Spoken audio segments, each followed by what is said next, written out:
From a small IT business to tycoon, the founder of the Mara Group discusses his Pan-African success story. Hillary Clinton makes history as the U.S.'s first female presidential presumptive nominee of a major party. And when a happy day brings long-term headaches, Afghan lawmakers slam the brakes on runaway wedding spending. Africa 54 starts right now. Good evening and welcome. I'm Vincent Makori. This is Africa 54. We begin tonight with the troubling news out of Malawi. Human rights groups Amnesty International is accusing Malawi of a systematic failure in policing following the recent abduction and murder of several albino men, women and children. It's believed that body parts are being used in traditional rituals and medicines. Henry Ridgewell has our report. Edna gave birth to twins with albinism, but one of the brothers is missing. One night earlier this year, a group of men broke into the family home and abducted the boy. When they grabbed the child by the head, I grabbed him by the legs, and we pulled the child in different directions as I tried to rescue him. Then one of the men who was outside issued instructions that they should just cut my arm. Then one of them fished out a big knife and cut me on the arm. So I released the child, and they took him. Amnesty says since November 2014 in Malawi, at least 18 people with albinism have been killed and at least 5 have been abducted and remain missing. The issue of persons living with albinism and the discrimination against them is not new. But what we've picked up now is an alarming rise in the horrific practices of killings, abductions. Just in April this year, there have been 4 killings, including 1 baby. Amnesty believes the real number of murders and abductions is much higher because most of the crimes are never reported. It's believed the victims' bones are sold to practitioners of traditional medicine in the belief they will bring good luck and wealth. There are around 10,000 Malawians living with albinism, a non-contagious genetic condition where the skin, hair and eyes lack pigment. Campaigners say albinos face discrimination on a daily basis, and the upsurge in attacks has left them terrified. In Malawi, even parents, real parents are involved in the attacks or involved in setting up the gangs to attack people with albinism. The biggest gap was parents couldn't really understand why we are white in a majority of black society.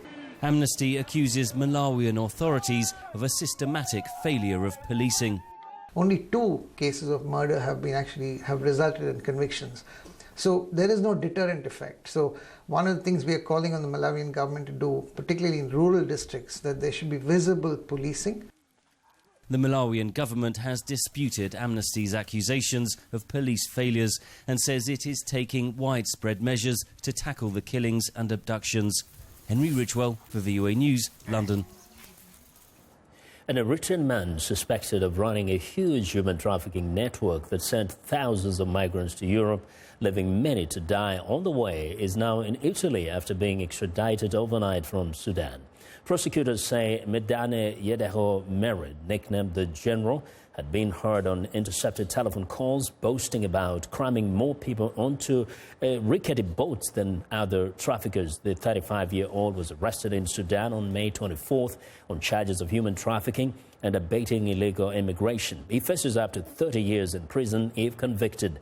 Officials say magistrates may eventually also accuse him of homicide as their investigation continues. It is the first time a suspected trafficking kingpin has been tracked down in Africa. Now, for some more on the suspected human smuggler, reporter Christopher Livesey joins me live via Skype from Rome. Good evening, Chris. Good evening, Vincent. Now, first tell us what you know a little more on Medane, this guy's kind of mode of business. How did he conduct his business? Well, he sounds like he was sort of a kingpin gangster-type figure who was responsible for an international network of human traffickers that stretched all the way from his home country of Eritrea to Libya, where the migrants would then be crammed onto dangerously rickety and overcrowded and small boats and then shipped off to Europe, where then yet a third group of traffickers would eventually be waiting for them in some cases. Now, the suspect said himself in taped phone calls that he was responsible for smuggling up to 8,000 migrants into Italy over the recent years. So this is no small fish. Now, we know that he was called a general for a reason. Briefly, can you explain? Yeah, he was called a general because he apparently fashioned his look and his way of doing business after Muammar Gaddafi. So there's, accounts of him even traveling around in a tank. He was a strong man. He was ruthless, according to Italian and the British investigators who have been pursuing this case and who eventually tracked him down to Sudan. Now, Chris, we know that authorities are trying to crack down on these smugglers, but is this something that can be avoided? Can they be eliminated easily? I think that when one is arrested, there will be 10 more popping up in his place, and that's simply the laws of supply and demand. There's a massive supply, as you know, of migrants trying to enter into Europe. So far, there have been 40,000 this year alone, and that's on par with the last few years. And it's only the beginning of June right now. Summer months, when sea conditions improve, that's when you tend to see a spike in the number of people trying to cross the Mediterranean. So it's sort of a necessary evil. I've talked to many migrants here in Italy who had nothing bad to say about their smuggler in particular. In some ways, nobody could make it to Europe if they didn't use a smuggler, right? Well, precisely. I mean, they come to Libya, which is sort of the faucet of Africa leading to Europe, and they are looking for somebody who can get them to Europe. So this is in many ways a necessary evil. Indeed sad, that leads to deaths. Well, Chris, thank you very much. Thank you for having me, Vincent. Christopher Livesey, reporting live via Skype from Rome.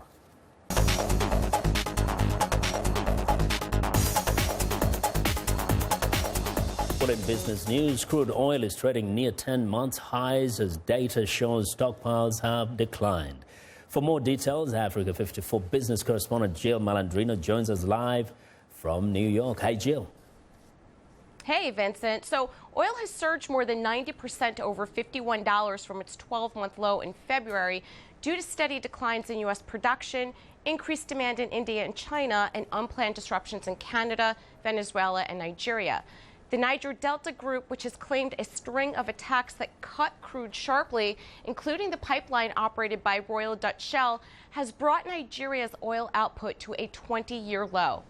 Now, is the Nigerian government really even closer to resolving this crisis?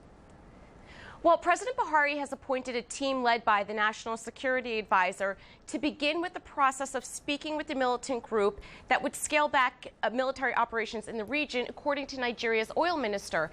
However, the group responded by blowing up a pipeline this morning belonging to Chevron Nigeria and said they would not negotiate with the federal government, according to the group's Twitter handle, their main source of communication. So the short answer is no. Supply disruptions are positive for balance in the market, but obviously it is catastrophic on a human level. Now that Donald Trump and Hillary Clinton are clearly the presumptive nominees for the U.S. presidential election, who would be more favorable for energy stockpiles if the crude oil environment actually remains the same and continues to trade at these levels? Well, traditional energy companies such as coal, natural gas, and oil would likely favor a Trump presidency since he is promising a more favorable regulatory environment. In other words, he wants to regulate less and drill more.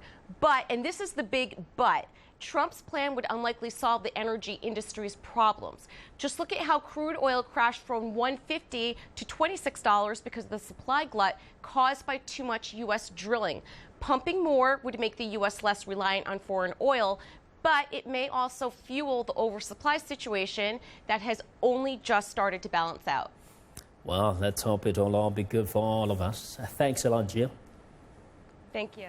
That's Africa 54 business correspondent Jill Malandrino reporting live from New York. Now, Ashish Thakakkar is often described as Africa's youngest billionaire. Just 34 years old, he runs the Mara Group, a business that employs some 11,000 people in 25 countries. He's also chair of the United Nations Foundation's Global Entrepreneurs Council, and he has created a foundation to support African entrepreneurs. On this week's One-on-One with Peter Cloty, Thakakkar shares his vision for Africa's expanding economy.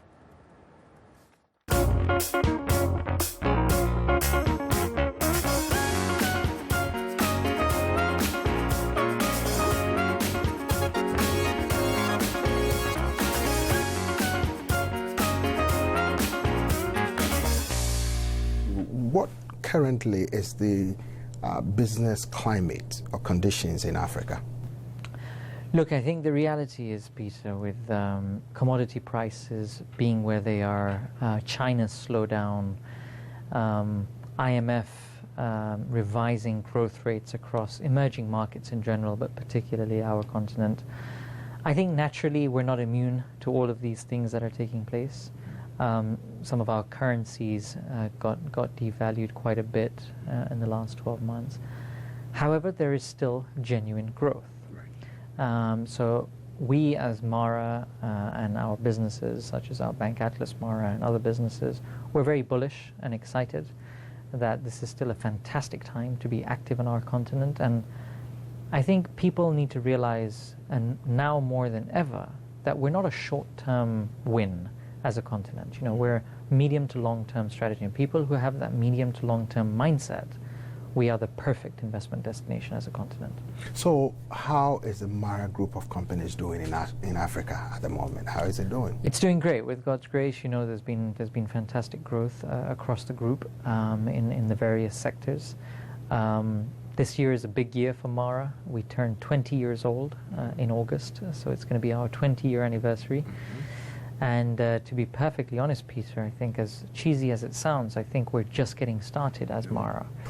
As an investor, as somebody who comes from Africa, what are some of the challenges for investors from the continent as well as from the international community who invest in Africa? I think, look, when you think about the macros of Africa, the fact that we have over 52 cities with over 1 million people, the fact that we've got a population of over 1 billion people, the fact that we've got over 700-800 million mobile phone users, the fact that we've got the most naturally rain-fed arable land in the world, all these facts are very compelling. People get too carried away with the theoretical side of us as a continent versus the practical. I'll give you an example. People would create a Southern African head office, right, and put it in South Africa. Yet that person who's heading that Southern African office hasn't been to 4 of the 18 SADC countries. And that's where the theory gets carried away. And I think that is the challenge that African businesses, but more so global businesses, face. So what do you think are the solutions to resolving this, to make Africa practical, pragmatic, to ensure its growth opportunity that you see, that you've worked under? One country makes a mistake, the entire continent is generalized. 3 of our countries have Ebola and people stop traveling to the entire continent. It's this ignorance or lack of know-how that really hurts us as a continent and hurts the potential that these global companies have to participate in our growth.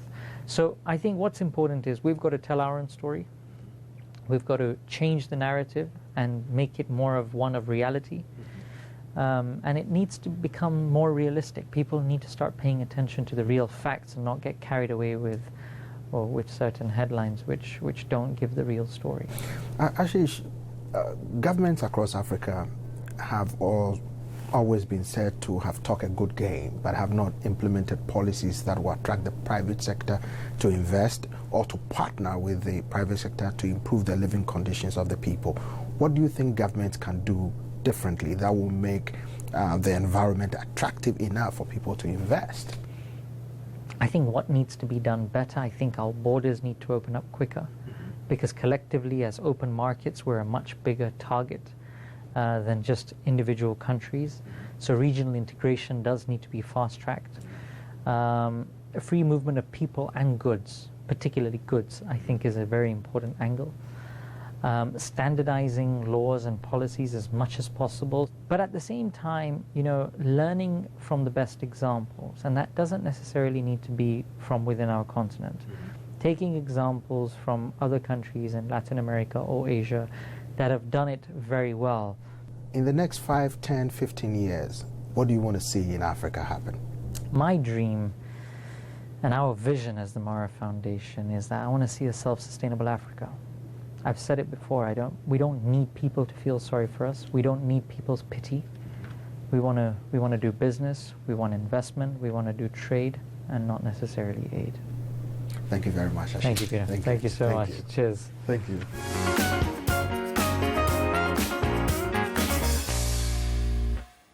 We want to know what you think about Africa 54 and the stories we covered. Join the conversation on Facebook. The address is Africa 54. Check out our headlines 24/7 on voaafrica.com. Find me on Twitter at Vincent Makori. Coming up, Hillary Clinton makes history as Bernie Sanders vows to fight on. Stay with us.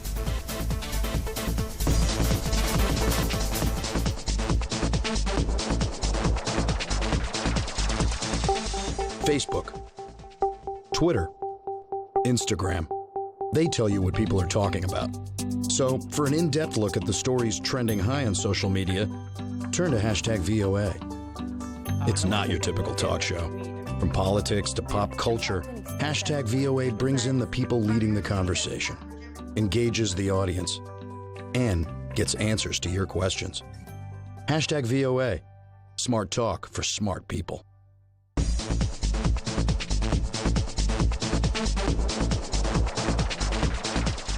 Well, former U.S. Secretary of State Hillary Clinton Tuesday night claimed the mantle as the Democratic Party's standard bearer for the 2016 presidential election. VOA's Richard Green has more on this historic event and looks ahead at the race between Clinton and her likely Republican opponent, Donald Trump.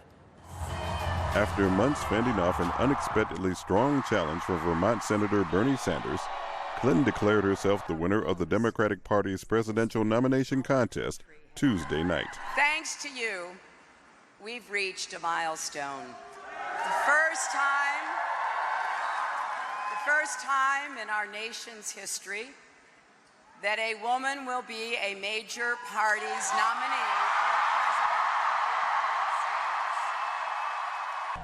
President of the United States. Clinton had secured the necessary delegates to clinch the Democratic nomination hours earlier after winning the New Jersey primary contest, the first of 6 contests being held across the country. She also congratulated Sanders, the self-described Democratic socialist, whose campaign platform of ending income inequality and providing universal health care attracted and inspired millions of voters, especially young Americans. And let there be no mistake, Senator Sanders, his campaign, and the vigorous debate that we've had about how to raise incomes, reduce inequality, increase upward mobility have been very good for the Democratic Party and for America. Despite Clinton's historic achievement, Sanders vowed to continue his political revolution during a speech before a massive rally in Los Angeles. We are going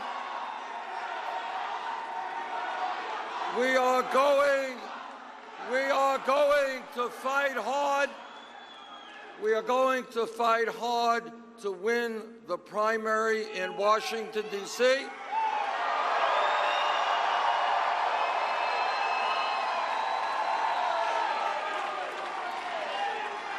And then we take our fight for social, economic, racial, and environmental justice to Philadelphia, Pennsylvania. With the nominating contest coming to an end, Clinton is now free to focus her attention on Trump, the wealthy businessman and television celebrity who has come under fire from both Democrats and Republicans for his derogatory remarks about minorities, especially a U.S. federal judge of Mexican descent who is presiding over a lawsuit involving one of Trump's business ventures. Trump defended himself in a speech Monday night without directly addressing the controversy. My goal is always again to bring people together. But if I'm forced to fight for something I really care about, I will never, ever back down, and our country will never, ever back down. The 2016 race for the White House moves on to the party's national conventions in July. Clinton will be formally nominated at the Democratic Convention in Philadelphia, while the Republicans will select Trump in Cleveland. Richard Green, VOA News, Washington. Well, joining us now for perspective on the 2016 presidential race is VOA national correspondent Jim Malone. Jim, welcome to Africa 54. Always a pleasure. Now, for Clinton, indeed, she's fought hard. She's where she is now. But I think the symbolism of it, being the first female ever in the United States, is something to really talk about. It really is. I mean, if you look back, women have only had the right to vote in the United States since 1920. Here we are 96 years later, and we're finally getting a party nominee for president who is a woman. So she's definitely making history. The interesting thing, though, during the campaign, this took sort of a back seat to the battle between her and Sanders. So now in the general campaign against Trump, who has problems with women voters, I think she'll emphasize this aspect it up again. Yes. And because she didn't want it to look like she's trying to court just the women vote. That's right. Yeah. But now Bernie Sanders says he's still in the race and he's going to keep fighting on. What is the game plan here? Yeah, I know. I'm sure it's a little curious around the world. But look, it's difficult when you lose, and Hillary Clinton referenced this because she lost 8 years ago to Barack Obama, right? A very tough race.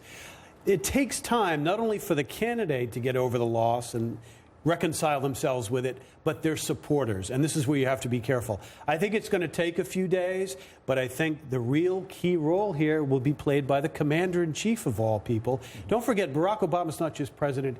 He's the head of the Democratic Party as well. And he knows he needs to bring the party together because he knows Trump is trying to refute everything he's done.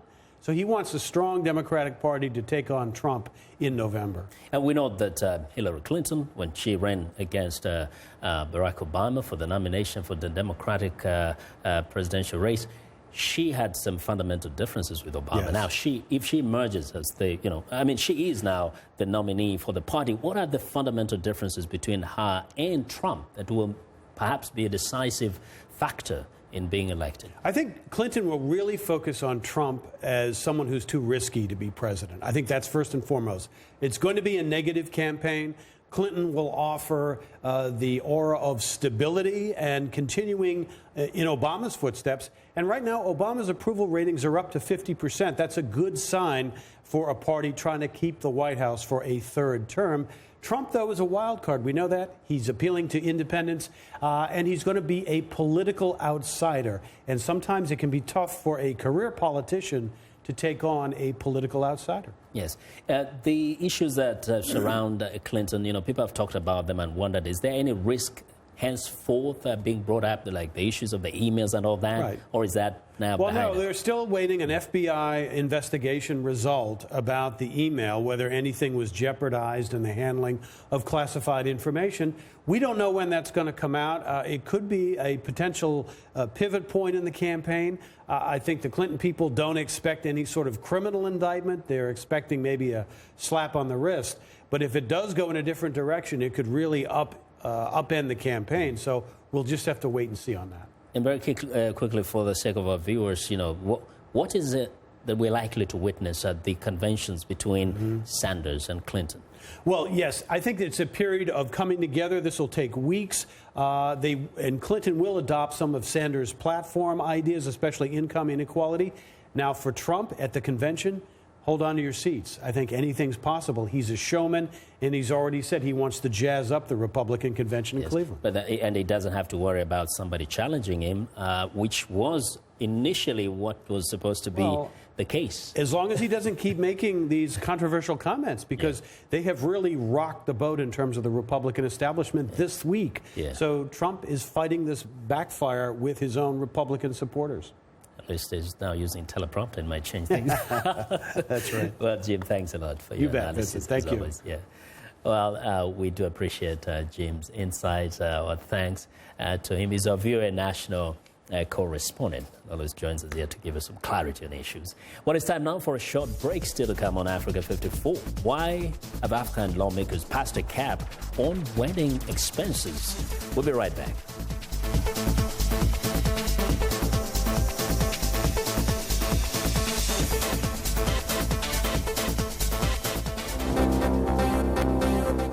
If you've just joined us, I'm Mariama Diallo, and here is a quick recap of today's headlines. In Malawi, the murder of albino people for use of their body parts in rituals is increasing, exposing the failure of police to protect its people.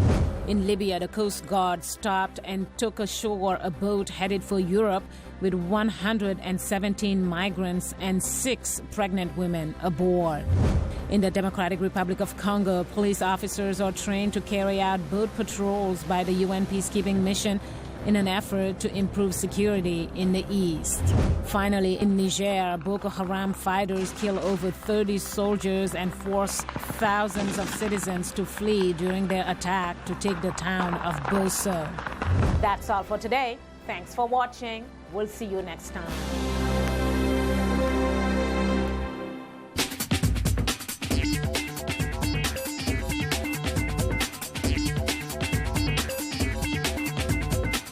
Welcome back to Africa 54. Here's what's trending. If you've paid for a wedding, you know all too well the day can break the bank. Over the past decade, Afghanistan's wealthy have begun renting out the country's top halls and hotels to host thousands of people for weddings and engagement parties. Now, the wedding halls have become the top target of the nation's Justice Ministry as it tries to ease their pressure on the country's poor, who often spend thousands of dollars they don't have. Now, the proposed wedding laws specifically target wedding halls, which would be barred from allowing more than 300 guests for an engagement party and 500 people at a wedding. Breaking the law would trigger serious fines or other possible penalties. Taking a walk inside your brain sounds like science fiction, but this hologram takes us a step closer. That's according to researchers who created it. The team at 3D developers Holoxica claim this is the first ever 3D digital hologram of the human brain fiber connections. Now, the image was created using an MRI scan. Holoxica claims the use of holograms will have a profound impact on medical science, allowing clinicians in identifying, diagnosing, and treating a wide range of neurological conditions. Now, researchers hope to take 3D imaging to the next level by designing imaging machines for CT and ultrasound scanners. Well, and finally, now, the city of Havana was designated one of the 7 wonder cities of the world, awarded by the Swiss Foundation New 7 Wonders. The wonder cities were chosen by popular vote online by millions of people. The list includes La Paz, Bolivia, Doha, Qatar, Durban, South Africa, Beirut, Lebanon, Vigan, Philippines, and Kuala Lumpur, Malaysia. And that's our show. Thanks, and have a good night.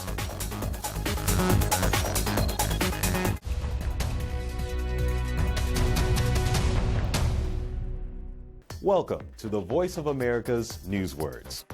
Here is a story that has to do with defects or problems with cars. Listen for the word that means to take back something. Recall. They had meetings over this defect. They shared complaints over this defect. Yet there was no investigation by the government and no recall by General Motors until 10 years later. Recall. It is a word that means to ask people officially to return something. In our story, there were major problems with some General Motors cars. The man says the U.S. government and the car company took too long to issue a recall, so the cars could be fixed. Now, when you hear the word recall, your American English will be good enough to know what this news word means.